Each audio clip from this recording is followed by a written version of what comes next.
Yeah, I'd say it's pretty safe to say Oregon passed their first true test of the 2025 season. But what did Saturday night's big victory really show us about this squad? Plus, there's plenty of hardware to go around. I'm handing out my Week 5 Holy Wallowa Awards. Now, the Ducks may have a bye week this week, but you know, we never take a week off here on that show out west. This place has everything. In fact, the grass is damn green in Eugene. That performance deserves a Holy Wallowa. It's a feeling you cannot explain. This place is louder than any other venue in the Big Ten. This program is staged to compete and to win championships. Welcome to the Big Ten, Oregon. And welcome to that show out west for that team out west. I'm Todd LeBrew. Happy Monday. Happy 5-0 Monday. Happy bye week, by the way. And maybe happy apology Monday, because I think that's where I need to start. I picked Penn State to win 30-28 on Friday's show. Why do you ever doubt the Danimal? I found myself questioning that, asking myself that question here over the past couple of days because, man, this team was focused. This team was ready to go, and they were clearly on a mission. I may never pick against the Oregon Ducks ever again. Maybe I've learned my lesson, certainly.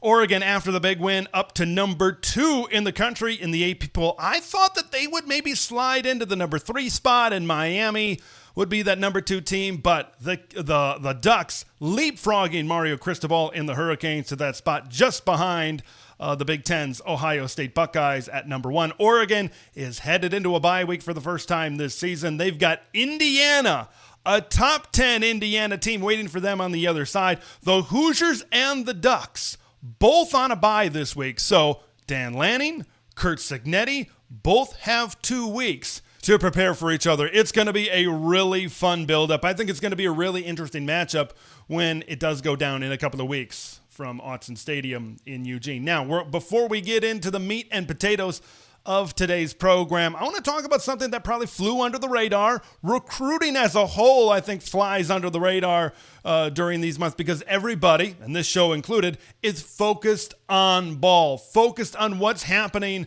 between the lines. But, you know, now is the time where you have these high caliber players that are committed to Oregon for this 2026 class, where you've got other schools that are putting on a lot of heat to be able to possibly pursue a flip. Emmanuel Ahinacho, the 5-star offensive tackle, is one of those where you're seeing some heat come from other programs. Nacho visited LSU earlier this fall. They're putting a lot of pressure maybe on right now. And then another school, Penn State. Nacho was in the building at Beaver Stadium for this matchup. And you've got maybe, coming from the south, you got it coming from the east, you got it maybe coming from Nacho in terms of a couple of different directions right now. But I think Saturday goes a long way to proving what type of trench program this is for a recruit like Emmanuel Ahinacho. I do not foresee him flipping. I think he's pretty bought in right now. And kind of going through all of his options, as a lot of recruits certainly do. So, not only getting the big win for this season for 2025 on the future, but, certainly proving that they are the better option looking to 2026 and beyond.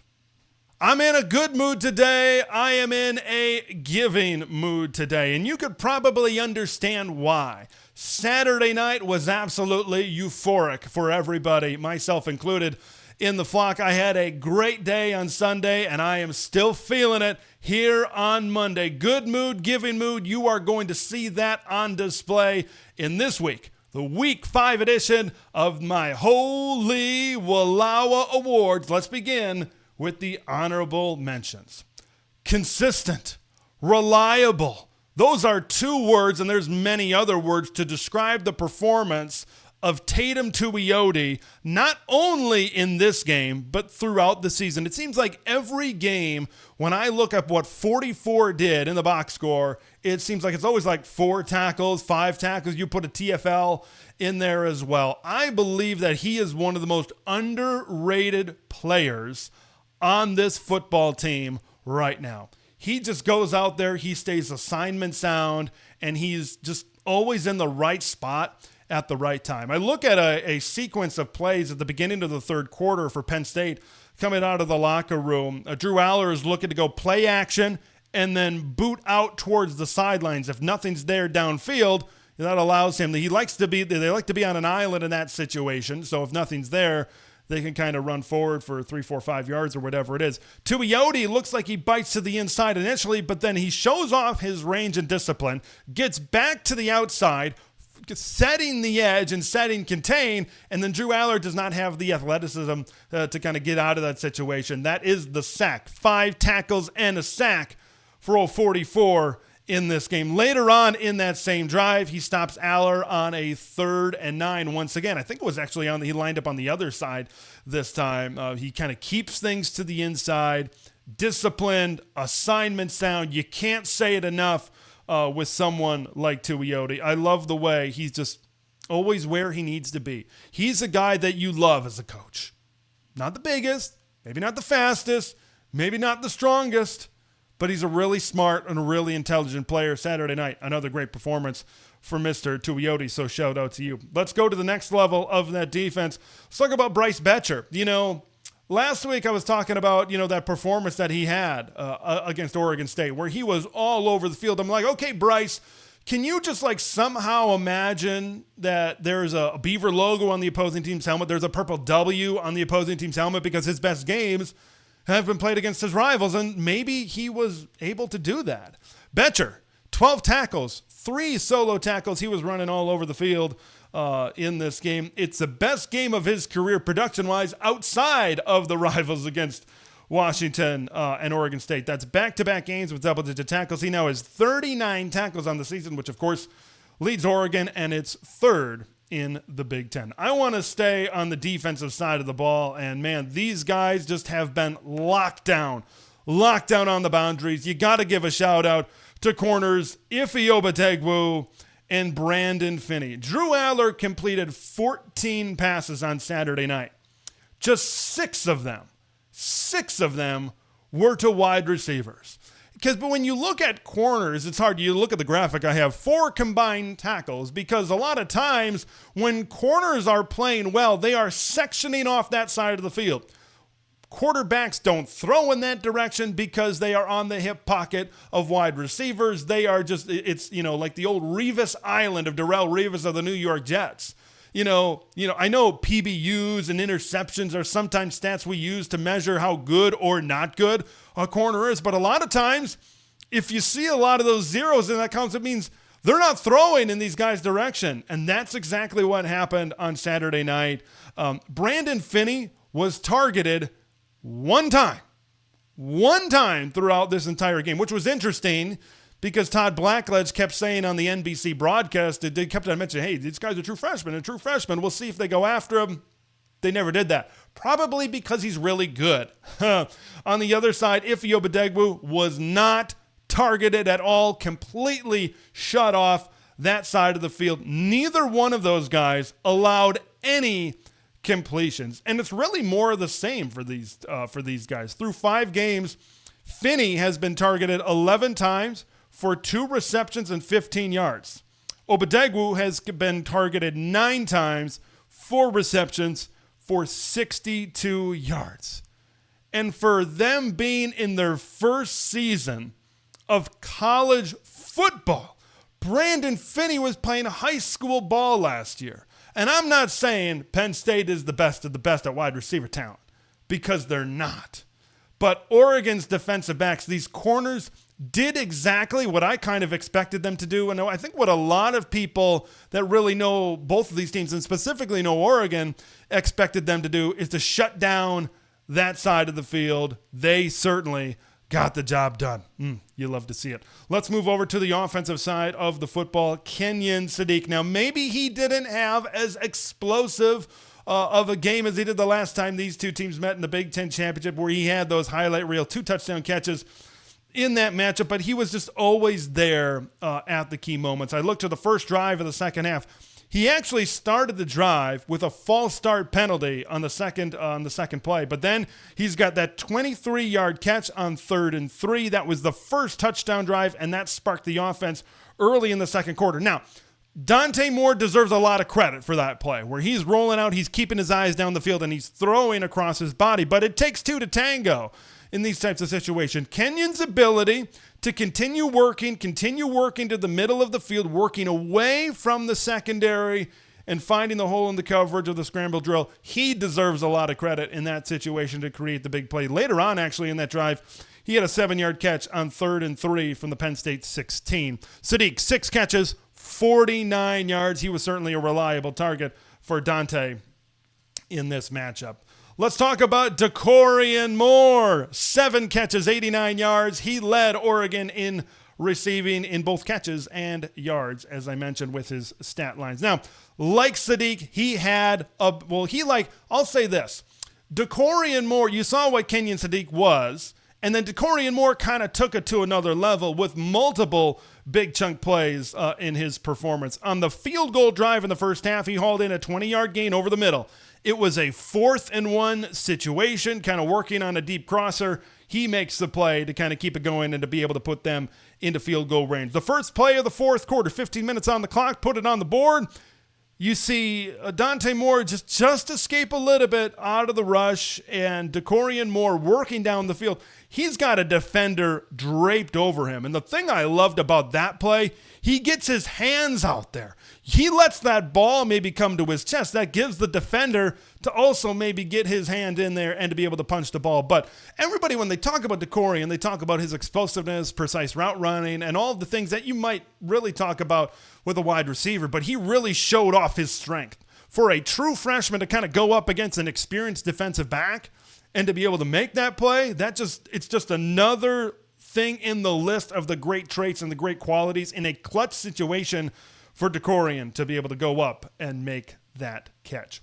Can we talk about Gary Bryant Jr.? You know, we talked about Tatum Tuioti as just a Mr. Reliable on defense.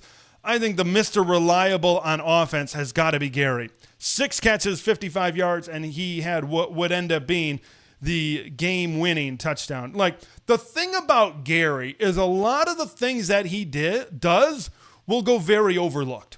And I remember saying this all the way back in the offseason, you need a veteran receiver that can be that almost like annoying slot presence, whether it's a quick out, whether it's a button hook, a hitch, whether it's going to slant out across the middle, whatever it is. You need that guy on a 3rd and 3 or a 3rd and 4, late in the third quarter and in the fourth quarter, when everybody's looking at 18, they're looking at Sadiq, they're looking at Benson, they're looking at all these other options.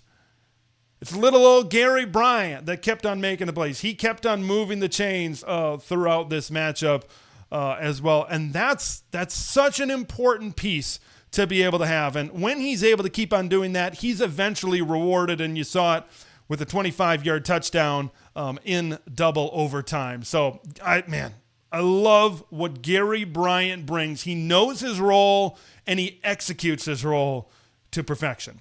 Okay. Let's get into my holy Wallowa winners for the week. We've got 2 on the offensive side of the ball, and we've got another 2 on the defensive side of the football. So it's week 5.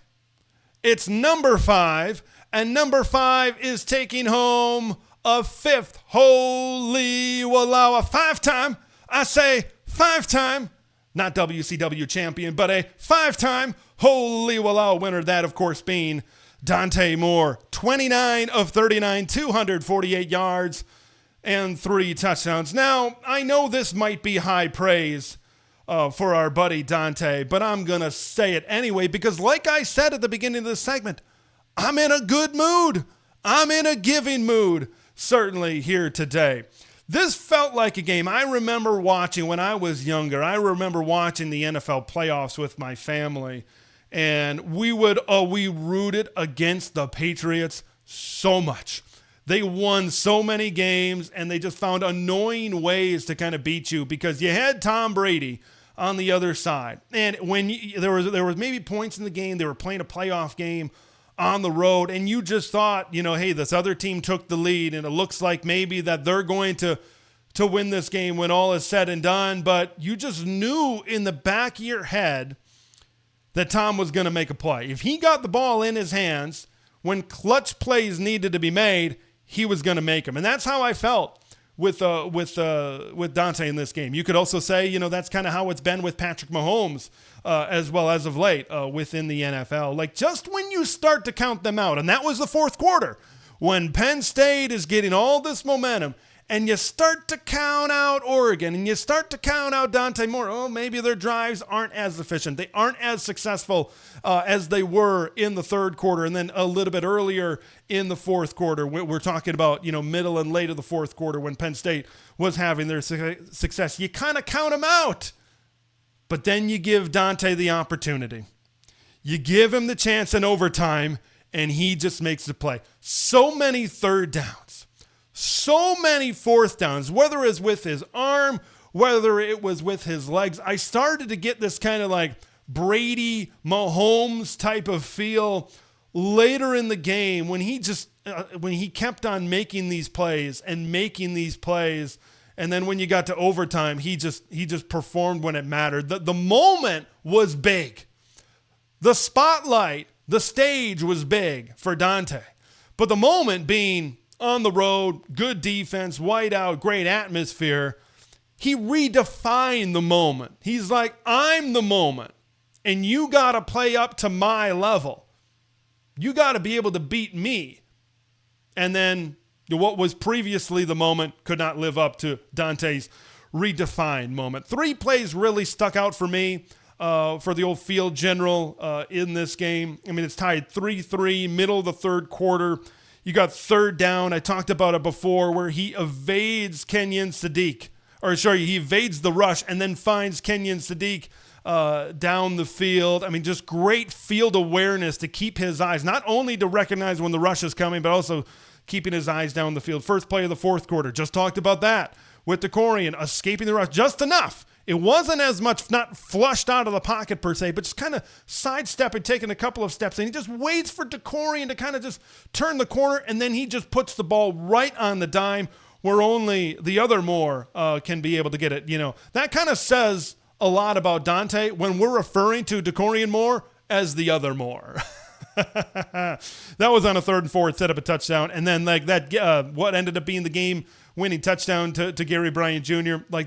That looked real Mahomey, right? Where he's able to dip the shoulder, duck, deny Dennis Sutton, the best pass rusher for Penn State, one of the best pass rushers maybe in the country, and then the sidearm delivery almost immediately, like the duck.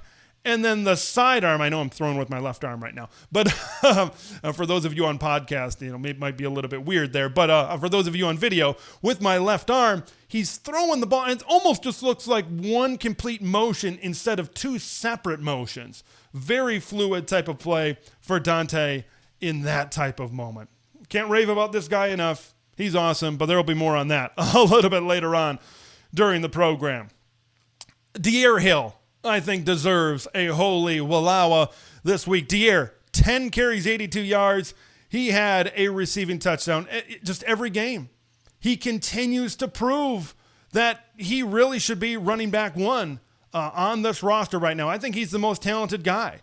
I mean, he had a 24-yard run on Oregon's second drive. He had another 24-yard run, followed by a 6-yard run on Oregon's first touchdown drive. And then that drive actually finished with him catching an 8-yard touchdown out of the slot on a quick throw from Dante. I mean, Oregon's second touchdown drive started with an 11-yard run, a 9-yard run, 3-yard run, 3 consecutive runs to really get that drive going in the right direction. He had the highest rush and receiving Pro Football Focus grade on the team.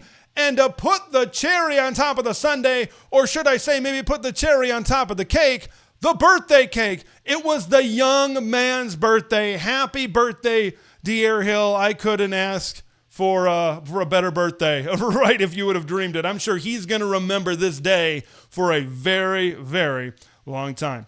Let's go to the defensive side of the football. Man, when you have the defensive line playing as good as they did in this game, it was hard for me. I feel like maybe I should have handed out more than 2 holy Wallowas, but I am going to go with 2. 1 on the interior defensive line and 1 on the edge. Let's talk about Bear Alexander.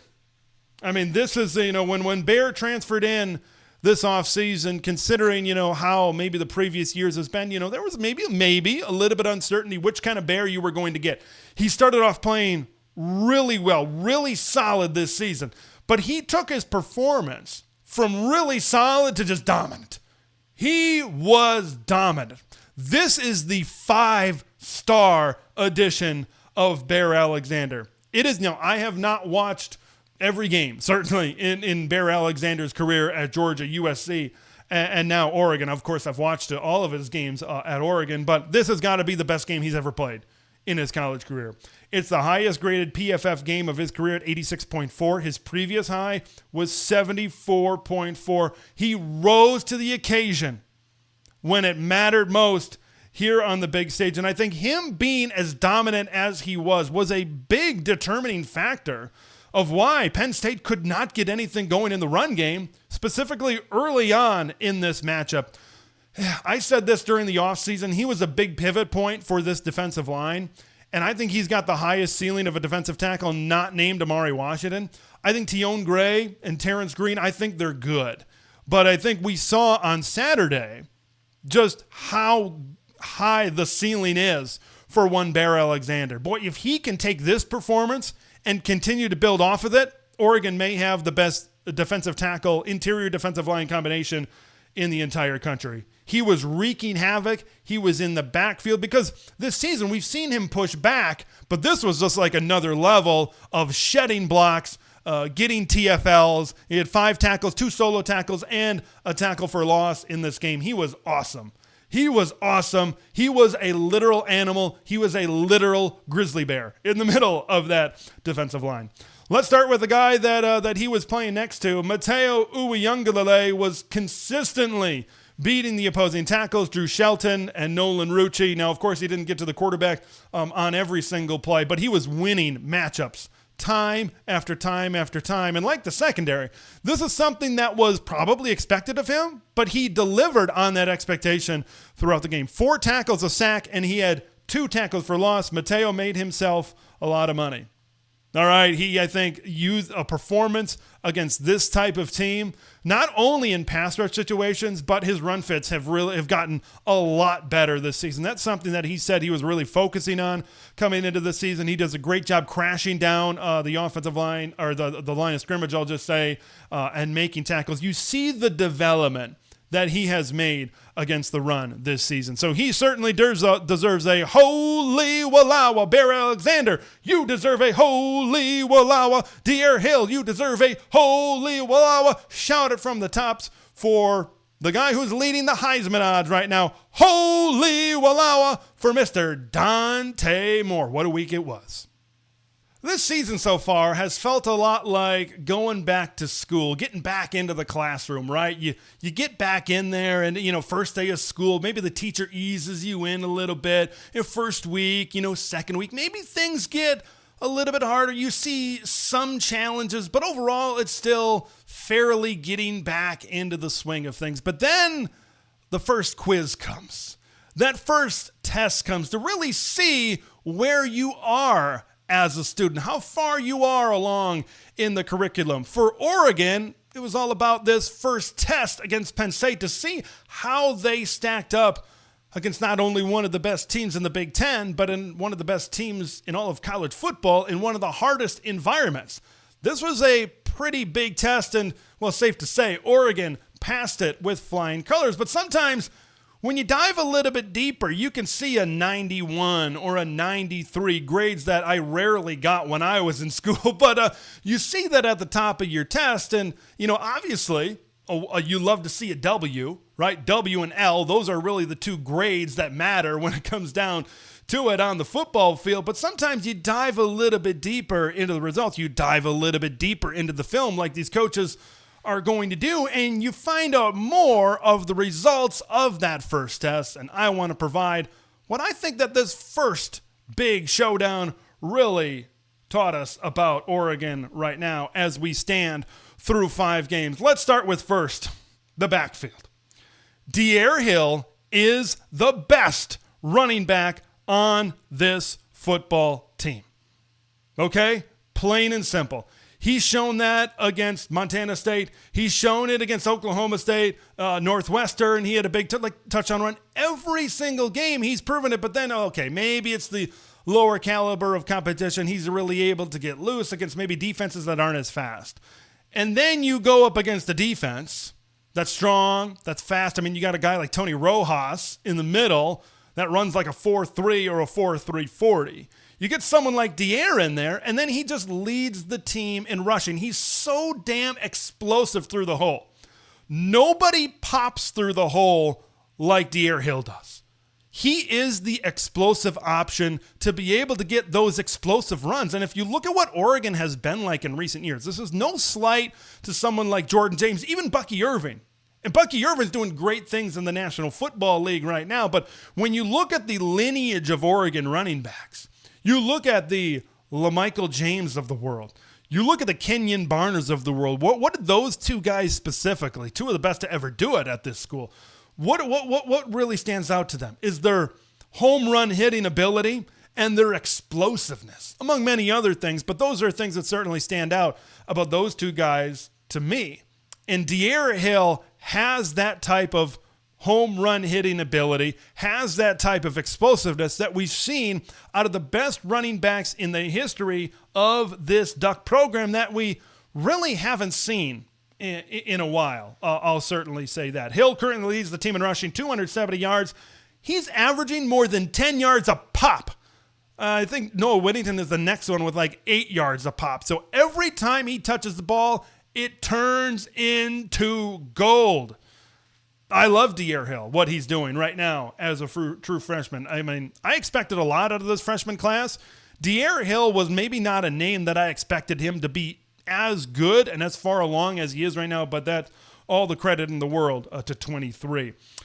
And it kind of like brings up another point. Why is Jaden Lamar getting more snaps as of this point? I think like Saturday was just yet another proving point, right? When you take a look at the Hill versus Lamar type of discussion, that Hill is the better option right now. I mean, Hill had 15 snaps. The thing is like, he makes the most of every opportunity. He's not getting the most snaps in the world right now, but he's every time, like I said, every time he touches it, it turns to gold. And he continues to prove every time he gets out in the field, he takes advantage of it. 15 snaps for Hill, 41 snaps for Jaden Lamar. Look, I don't know what exactly it is right now, but is it something, do they want to keep Hill where they recognize, okay, De'Aaron is clearly our best running back, and we need to be able to keep him fresh for the end of the year?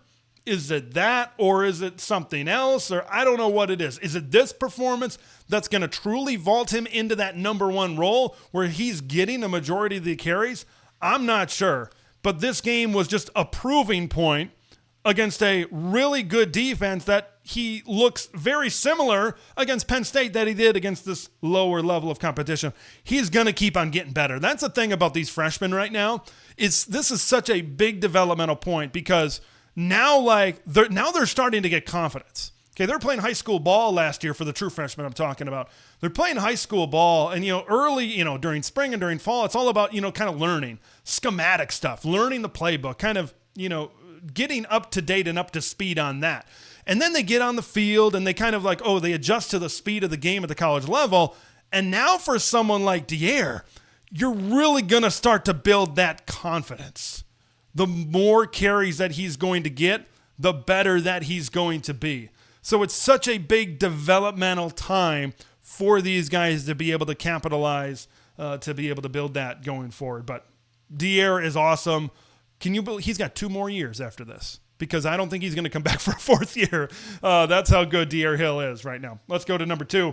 And we'll talk about number 5, Dante Moore. He can carry this team. Dante Moore can carry this team to the highest level. Okay? The first 4 games, great. I mean, he was awesome against bad competition. But he just showed his true leadership in this game where maybe offensively, of course, they I say this analogy every show, maybe a couple of cranks on the lawnmower to really get it going, and they got it going, in that second half. But you can count on Dante to just deliver in the big moments. I think that's what this game, really showed us. No moment is too big for Dante. I mean, he's out there. I saw J.D. Piquel say this. Guy looks like he's got a screw loose or something. It's the frickin' whiteout. I mean, you should be anxious. You should be nervous. You haven't played more than 12 starts in your entire college career? And this is the biggest, baddest environment you've ever been in, and it looks like he's out there at a Tuesday practice, JD was saying. And it's like, he's just wired differently. It's just it's something different up there where he's just always calm, cool, collected. He's talked about multiple times how Coach Lanning just tells him, hey, just take a deep breath. You got this. This coaching staff has so much confidence right now in Dante Moore. And when we talk about carrying it to the highest level, we all know what that means. It means turning a 0 into a 1. And the great philosopher once said, quote, "The who has best quarterback has best chance to win." And I think that this Saturday night was a true Heisman type of moment for Dante Moore. Truly was. I said before this game, if Dante goes in and he performs really well, he's going to be number one as far as college football quarterbacks are concerned, and thus the Heisman Trophy. And now he's number one in the Heisman odds at this point right now. There is zero doubt in my mind the Ducks have the best quarterback in the country. And when you have the best on the field at that position, you can win every single game that you play. He's completed 75% of his passes this season, 14 touchdowns to just that one interception against Northwestern. You know what else this game showed me? This team can scrap in any type of fight. It doesn't matter. It doesn't matter. You want to throw haymakers? You want to throw big explosive plays back and forth? You want to play in a track meet? They can do that. Look at those explosive plays that they've been able to make, maybe against some of the lesser competition throughout the season. You want to get into that matchup. You got the speed with the Corian. You got the speed with Malik Benson. You've got the mismatch with Kenyon Sadiq. You talk about the explosive running ability of somebody like De'Aaron Hill. And, of course, the quarterback in Dante Moore that can make any throw on the field. Oregon can play that type of game. And then you get to this game against Penn State where it is dirty. It is grimy. It is a line of scrimmage type of football game. And you're taking on one of the toughest, maybe one of the most physical teams in the entire country, and you can meet them nose to nose. You can play a defensive type of football game. You can win at the line of scrimmage, and you can play more dominant at the line of scrimmage against a team that majors in line of scrimmage play like the Penn State Nittany Lions. This team has the ability to adjust to the environment. You take a look at the opponent, like Penn State, okay? I don't believe Penn State maybe has a lot of that ability to adjust to the environment. Now, this was a game that was maybe played a little bit more in their wheelhouse, a little bit more physical and a little bit more defensive.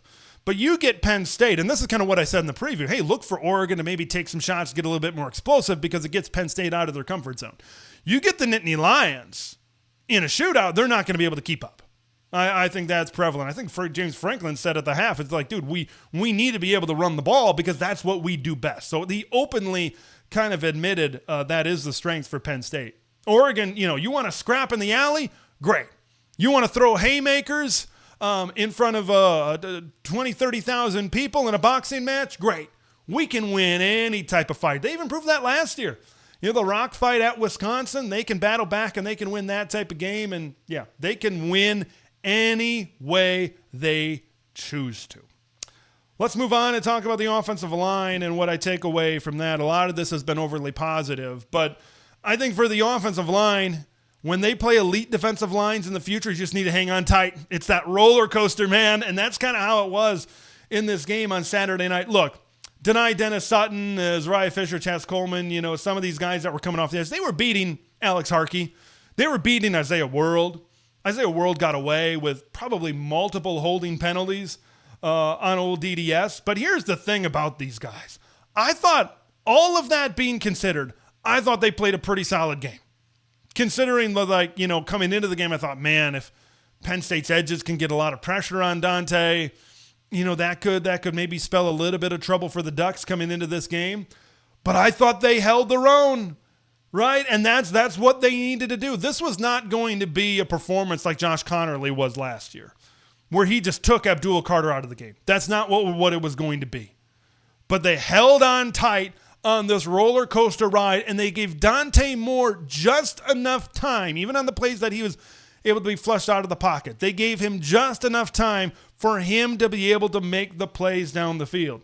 And when Oregon plays elite defensive lines in the future, it could even be their next game. I mean, Mikhail Kamara is one of the Big Ten's best pass rushers over there at Indiana. You look maybe a matchup against Ohio State. If both those teams went out and they meet in the Big Ten championship, they got some dudes up front. Maybe like a playoff game against somebody like Texas, who has some really good edge rushers and some really good players up front if they were able to meet in the college football playoff. So they play an elite defensive line. It's just all about maybe just hanging in there, doing good enough, doing what you need to do to allow the real superstar, Dante Moore, to be able to create down the field. Last thing I want to talk about, I go back to the offseason. There was that picture. It was when Tosh LaPointe came. I think they were visiting Tyler Atkinson. Now, he eventually committed to Texas. But there's that picture where Tosh LaPointe is holding that bulldog. And that image was kind of floating around in my mind. And it's just a really funny photo. But Tosh and the dog. Tosh's defense has that dog in them, man. That's, I think, what this game really proved to me. It's just got a different fight. This defense just seems to have a different attitude because they have a different type of player this season. This feels, and I don't think I got this feeling in previous years, it feels like a mean, nasty, junkyard dog SEC type of defense that Dan had at Georgia at 2021 when they won the Natty, and what Tosh has, what he saw at Alabama. I think they're playing at a much higher confidence level because, as I said before, they've just got a higher caliber of player. When you're at a school like Oregon, the recruited talent is always going to be better. Maybe I should say higher ceiling. It's going to be better than that of the transfer stopgap, fill gap type of guys that we've seen over the past couple of years. You're seeing that with some of these freshmen getting onto the field right away, and some of these players that have been recruited and developed by Dan Lanning and Tosh LaPointe really rise to the occasion and playing at an extremely high level. Like, their defensive line is big and dominant. Bunch of honey badgers up front, man. The secondary is an absolute no-fly zone. The safeties are tenacious in run support. Right now, there is very rarely you see missed assignments, which is specifically impressive from such a young group. We'll see just how nasty that this defense can get as we go on. But these are certainly some results, I think, that come from the first test of the season for the Ducks at Penn State. Man, Saturday night was awesome, not only for the Ducks, but for this show at TSOW. Man, that post game, the phone lines were on absolute fire, and I appreciate everybody for their participation. That was like a TSOW Thanksgiving. But the thing about a Thanksgiving dinner, the dinner's great, and you love it, but there's a lot of leftovers. And we've got some leftovers to certainly get to. I want to dedicate some time to some text and some voicemails that were left on the TSOW talk and text line. Let's start on the text portion. Nate from Portland says, solid win tonight. Curious what your thoughts are. What happened in the fourth quarter? Held them to 3 before that, but gave up 2 quick touchdowns to let them back in it. Do you think something changed in our coverage, or did you think they just start making plays when they needed to? For me, it's more of the latter. You got to give Penn State credit for fighting and clawing back into this game. I mean, when it's 17-3, their early fourth quarter, their backs are completely against the wall. The crowd is frustrated. It's not as energetic as it was before. You're hearing faint chants of fire Franklin from the student section. Like, it was a tough situation to be in for the Nittany Lions. And for them to be able to claw their way back. Look, it was going to be tough. Even though Penn State is not ultra explosive offensively and they're not ultra dynamic, they still are a very talented football team. They're still a really good football team, maybe despite some of their offensive issues. It was going to be difficult to be able to keep them down at 3 points, even as good as Oregon's defense was playing the entire game. This was still a very physical game. This was still a very physically draining game, I think, for the Oregon Ducks defense. Like Drew Aller, he might not be the prettiest quarterback in the world, but he's a fighter. And we saw that last year firsthand in the Big Ten Championship game. Oregon got out to a big lead, and Drew Aller led him back. He led him back throughout that game. So you got to give them a lot of credit for doing that. But I think when I really start to break down the fourth quarter, you kind of, and I did a rewatch on Sunday. You know, it seems like, yeah, there was a huge swing of momentum for Penn State. The crowd got back into the game, and it certainly wasn't the way you wanted to finish regulation for the Ducks. But I kind of look at it a little bit more on that first drive. You, of course, Kingston Lopa kind of bit up a little bit, and then Dylan Thieneman, he just got beat. He got beat to the back corner, and it was just kind of a lapse back there in coverage for the Ducks at that point. That second touchdown drive, Aller ran the ball. It was a 15-play drive. Aller ran the ball 5 times. So that was a lot of maybe first option not open down the field, second option not open down the field a little bit, which you got to give credit to Oregon's defense in that situation, maybe taking away those types of options at that point. But it was just like a lot of, especially in that second drive, it was just a lot of gritty, grimy, carrying the pile, right type of stuff, pushing the pile, just getting those extra 3 yards, getting those extra 4 yards a little bit. And I would say from an Oregon defensive standpoint, I think the main thing, they really started to look tired. They really started to look wore down at that time. Once this game got into overtime, I think they were maybe thankful that the field kind of got shortened a little bit, obviously starting from the 25-yard line. Like the rotation at defensive tackle was 5 deep. Bear Alexander and Amari Washington played a bunch of snaps in this game. Tion Gray played 11 snaps. Breland played 12. Terrence Green played 13. Gray and Green played the least amount of snaps that we've seen them this season. Now, this is a little bit of a double-edged sword. In a game against Penn State, where they really specialize in the run game, specifically the interior run game, and the interior offensive line is better than the outside of the offensive line, you want your best personnel in there as much as possible. And in this game, that was Washington and that was Bear. When you take them out, maybe that level drops off a little bit. Now, when you take them out, you keep them fresher for later in the game. But how would that have affected the game if they weren't maybe playing as much and you had a little bit more of Tion Gray, Terrence Green in there? Who knows? Who knows how that would have ended up? Would Penn State have been able to get a little bit more going in the run game earlier in the game? Who knows? But that's kind of the double-edged sword. You want to be able to remain fresh, but you want to keep your best players in the game. So maybe a little bit more of a rotation going forward. I don't think really much change like Nate was suggesting maybe or maybe questioning in the coverage as well. I thought overall it was just, Penn State was very motivated in that moment at home a little bit. So I don't really hold that against the defense. The defense played an outstanding football game. I mean, you can't hold this against them. I think Penn State was just fighting. Oregon just maybe a little bit worn down at that moment in time. Let's go to the next text question. This from someone who is quickly becoming or maybe paving their way to the TSOW Talk and Text Hall of Fame. That being Zach from Atlanta. Zach says, Oregon looks so dialed in, man. They weren't bothered at all by the noise. The preparation for this game was phenomenal. And just to see every freshman rise to the occasion as if they've been there before is just absolutely insane. Hats off to Dan and the staff for having these guys ready to play ball, unlike Franklin. But seriously, what do you think of this, though? Seriously, man. How do you coach at this high a level to get your guys dialed in like Oregon was? Now, I think it's hard to really pinpoint exactly what the staff was able to do. My hope is that we are going to see that when Ducks versus Zen comes out. And here's what I will say. Patience, Duck fans. This Ducks versus them is going to be on the pedestal, on the Mount Rushmore of Ducks versus them, with maybe 2023 Colorado. Texas Tech that year was pretty good as well. I mean, the 2024 Ducks versus them in the regular season was outstanding as well. So, hey, let's just give them a little bit of time. But I'm really curious to see what was the message, because that's a lot of what they do in these Ducks versus them documentaries is these team meetings and the theme, right?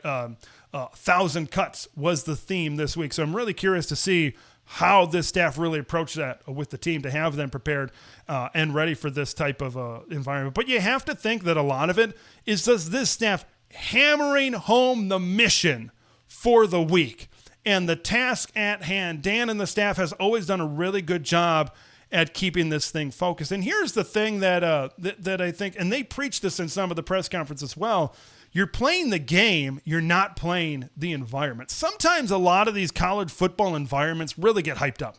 The whiteout at Penn State is one of them. And maybe I overhyped it in my preview and prediction for this game. And they said it during the postgame. I mean, fans aren't throwing blocks. Fans aren't running the ball. It's still 11-on-11 football. It's a 100-yard field. You got 10-yard end zones. It's the same measurements. Remember that scene from Hoosiers? They go to the state championship game. They measure the hoop. Still 10 feet tall. It's still ball. And that's exactly, I think, what happened. So like I said, a lot of times these environments get overblown, but I think maybe throughout the week, it's just about focusing. Let's focus on our assignments. Let's focus on how we can stop Penn State's run game. Let's focus on how we can contain deny Dennis Sutton. Let's focus on ball. Let's focus on the X's and O's. The more we focus, you obviously need to be prepared for the noise, and they were blasting Mo Bamba throughout the week on campus. But, the more you're prepared and the maybe more you focus on that, the less, your players, especially the young impressionable players, will think about the environment. Because if you're just preaching about the environment all the time throughout the week, that's kind of like all they think about as well. But you bring up a very good point. The poise of this team in this environment, they just looked, I remember the NBC shot, Decorian Moore just absolutely locked in. They looked absolutely laser focused. I think throughout this game. And they're going out there and nobody looks rattled. I don't care if they're 18-year-olds or 21-year-old or 22-year-olds. Everybody was very even-keeled. They looked very prepared during this game, and certainly they looked very motivated. A lot of credit, I think, goes to Oregon's defense for getting this crowd frustrated and settling in. I noticed on the first drive, Oregon comes out very run-heavy, running the ball. I think that was really a good scripted play-calling strategy by Will Stein to maybe have Oregon settle into the game a little bit and to maybe lull this crowd down a little bit. So I think that was another key to the Duck success, is maybe getting this crowd a little bit frustrated. And then that's when things got going early in the second half, when Penn State just had 3 points at touchdown, or 3 points at the half, That's when Oregon was able to go and get a couple of consecutive touchdown drives going down. But yeah, that was certainly one of the most impressive parts of Saturday night's matchup in Happy Valley. Let's go to the voicemail inbox. We're going to start with Jordan from Washington, D.C. The one thing I'm just worried about, though, is will the Ducks only have Dante Moore for, 13 or 10 more games, because he's looking like QB1 after tonight. Just an amazing performance. De'Aaron Hill, my God, was an amazing RB1 going forward, I think, for the Ducks. True freshmen, Corey Moore, Gary Bryant, Dylan Thieneman, just a great win. Great show as always. Thanks, man. Yeah, I would not expect Dante Moore to be back next year. And I think that's kind of music to the ears of like one Austin Novosad this year. Austin Novosad said in a interview this offseason, like he wants to stay at Oregon. He wants to be developed at Oregon. He wants to get onto the field eventually at Oregon. He'd be like, yeah, you only really need 1 year to really progress and grab the attention of what you could do at that next level. But, Dante is QB1 in the country. Todd McShay said coming into this game that, an NFL draft guy on the Ringer, Bill Simmons podcast, would be like, yeah, he's the most talented quarterback in the country. He's been the most impressive quarterback in the country. I'm very curious to see what next season's options where Oregon is going to do. You have a guy over at Cal. Now, I know Cal lost 34-0 recently, but Jerron Kivawi Sangapulatelli has looked really good so far. So is he a guy you kind of go after? Oregon is going to be a top destination for a transfer quarterback out there. I think they're going to be quarterback searching. You're worried? I'm not worried, because I've got all the confidence in the world that Oregon is still going to have another great quarterback next year. They prove it year after year after year after year. So thank you, Jordan, for that. We've got another voicemail coming in here, a talk with TSOW. That was one of the best football games I've watched in a long time. Definitely the best football game of the season. And I just watched CBS, review the recap of the game. All they could do was talk about how James Franklin can't win the big game, how Drew Aller chokes in the big game. No respect for Oregon. Oregon defense won that game, hands down. And then also as well, Dante Moore had conducted the team like a veteran. He just did awesome. I think that needs to be recognized, and I think it needs to be mentioned in your show. Love you. Peace out, and go Ducks. Go Ducks, absolutely. And we want to give you credit. Make sure you leave your name and your location next time, in your hometown next time you're calling in, and we'll certainly shout you out. But I agree with that caller. I mean, the defense deserves a lot more credit than they're getting right now. The thing with James Franklin and Penn State, it's low-hanging fruit. It's something that a lot of, in this kind of viral and clips and social media and clickbait type of stuff and this sensationalized national media that you get, this is something that people can yell about. This is something that people can say, I told you so, even though there were some people that picked Penn State, a good amount of people that picked Penn State in this game, but it's very low-hanging fruit. It's very low-hanging fruit that they can go back to the well again and again. In national media, they like to focus on the negative, right? Negativity sells a lot, I think, in today's society. But you're right. Oregon deserves a ton of credit. Even though Penn State's offense is not the best in the world, Oregon kind of made them look like that, right? The corners, which I talked about before, did a great job locking down the receivers, right? The defensive line did a great job. Everybody, well, I shouldn't say it, but, the main talking point should be on the winner. One thing I do like about Josh Pate's college football show is that it's like, hey, we talk about winners first. And I think, other people, need to learn a lot about that right now. But Oregon is not a team, historically, even though they've been really successful, they don't get a ton of national media attention a lot. This is not a team that's talked about in the same vein as maybe some of these SEC schools or like the Ohio States of the world and some of these other Big Ten teams, like the Michigans of the world as well. So it's just something that I've noticed over my time following Oregon football, and it's just something, even last year when they were making that run, it's just, they just weren't being talked about maybe as much as they should have, but that's fine. Dan Lanning, we know, can use that as fuel. So the more fuel that you can give the Danimal, totally fine with it. Everybody, like that Penn State game, everybody pick up against Penn State. Just continue to pour that gas onto the fire for Dan Lanning. So anything he can use as motivation, I think I'm all for. I'm certainly all for right now. This Indiana game coming up is going to be interesting because especially how the media reacts after that game. Like if Oregon goes in there and they beat it by 3 scores, maybe similar to how Indiana played against some of those teams last year that they lost to, Ohio State and Notre Dame, are they going to give Oregon a little bit more of a boost?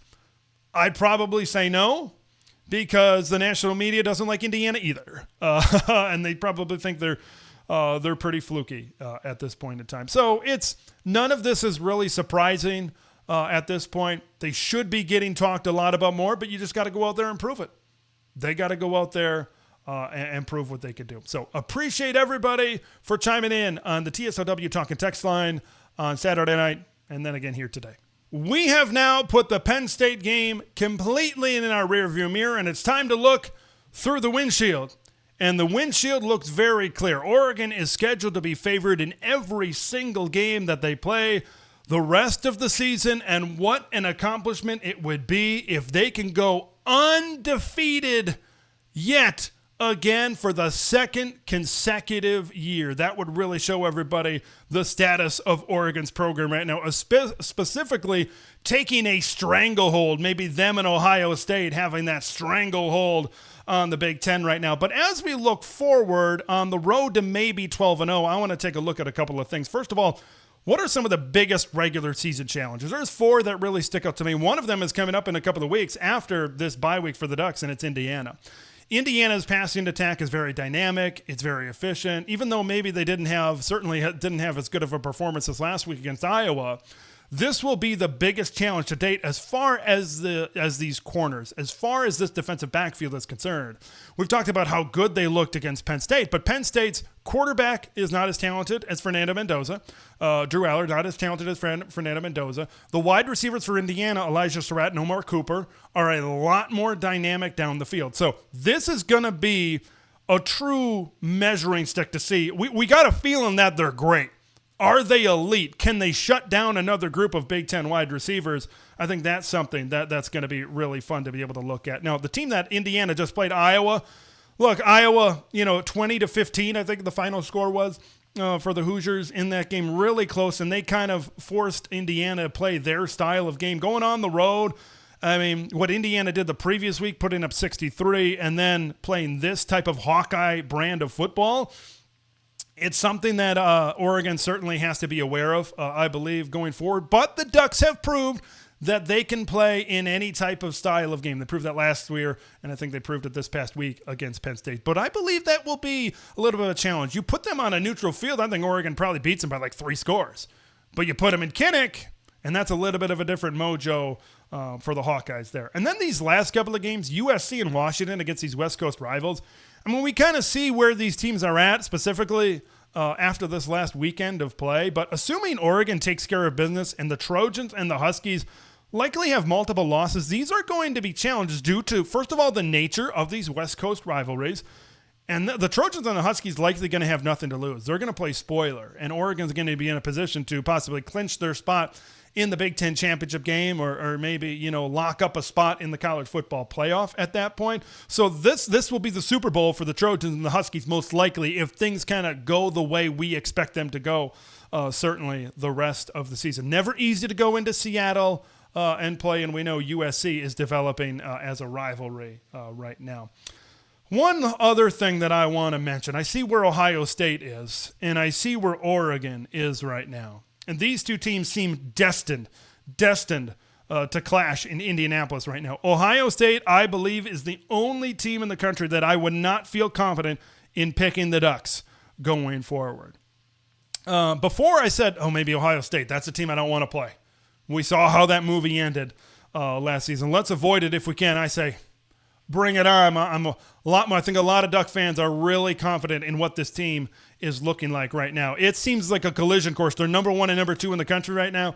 It seems like they are number 1 and number 2. That could be a matchup in that. And that could be, considering that the committee doesn't really knock you for losing in the conference championship game. We could see it in the conference championship game. And then if they win out, we could see it in the national championship game. Even though they don't play in the regular season, it would not surprise me at all for the Ducks and the Buckeyes to face off twice. And this budding rivalry, if they meet up in the Big Ten title game and the playoff, it's just going to continue to get more fierce and fierce between the folks from Columbus and, of course, Oregon. Now, one thing that comes with a win against Penn State is now everybody, when you play Oregon, you're going to take when people play Oregon, you're going to take everybody's best shot. Yeah, everybody knows you got the target on your back right now. It is more difficult than ever to go undefeated and win a national championship, considering conference championship games, more difficult conference schedules. You got to go through multiple rounds of a playoff. You got to be able to deal with some of these layoffs, specifically if you're a team that has a bye right now. So maybe if there is one teeny little bit of downside to beating Penn State, now the pressure really ramps up each and every single week to be able to maintain that standard. But the thing is, I look around at college football, I'm not sure if I see a Death Star team like Ohio State out there. Maybe Oregon is the Death Star team, but undefeated certainly looks like something we could see for the second consecutive year. That'll wrap up this edition of That Show Out West. We got all kinds of room for guests on Thursday. So if you want to see someone specifically on this show, leave that in the comments below. But until then, I'm Ted LaRue. This has been That Show Out West.